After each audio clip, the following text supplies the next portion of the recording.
Hey everyone, how you doing? So as you can see, I'm back on the ferry as always, and I wanted to do a little video today and chat to you about your safe place and some of the rules that you may well have created in your life that you live by and you maybe don't know why you do. So for the majority of the people that I see client-wise, they have a safe place. And generally that will be at home. For a lot of people, that will go a little bit further, and that will be their bedroom. And potentially they feel at their safest when they are under the covers, duvet over them, and they can just block out the rest of the world, and maybe that's where they feel more safe, more secure.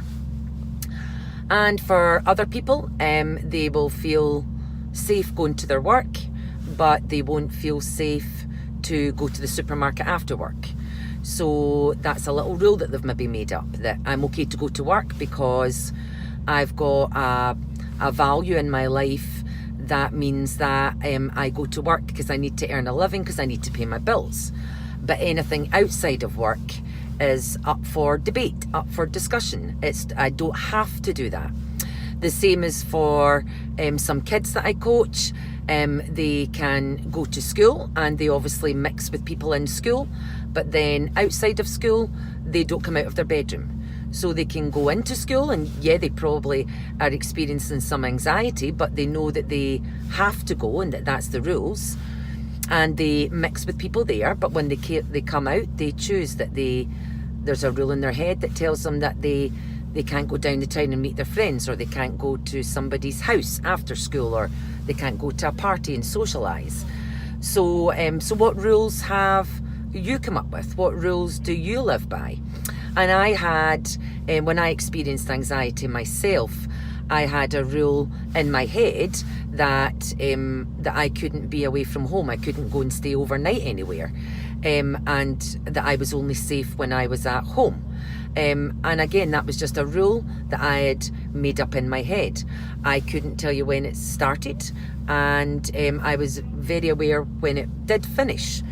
So let's just talk about your safe place then. So let's just talk about the fact that it's your bed or your couch or somewhere in your house. So I want you to imagine that this is your bed. So this is just an object. The same as your bed is just an object.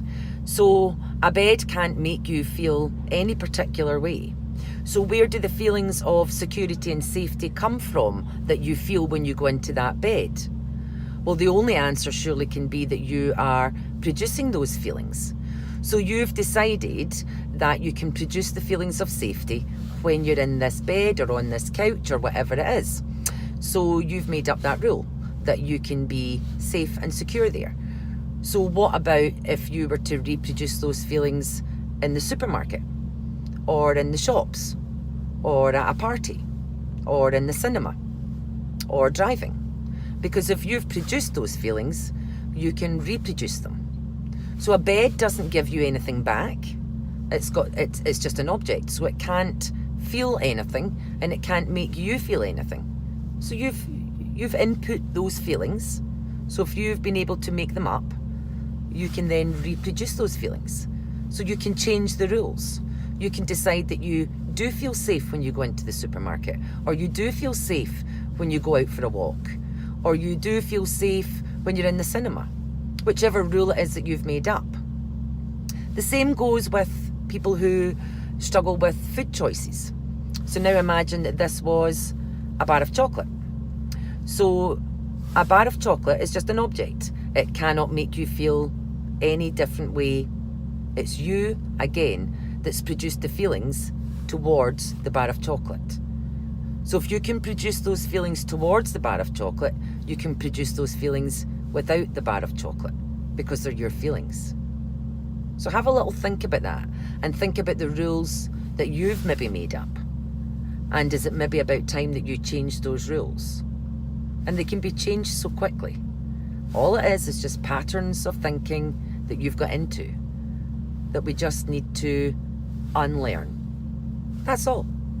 So, hope you have a good day, and I'll talk to you all soon. Bye for now.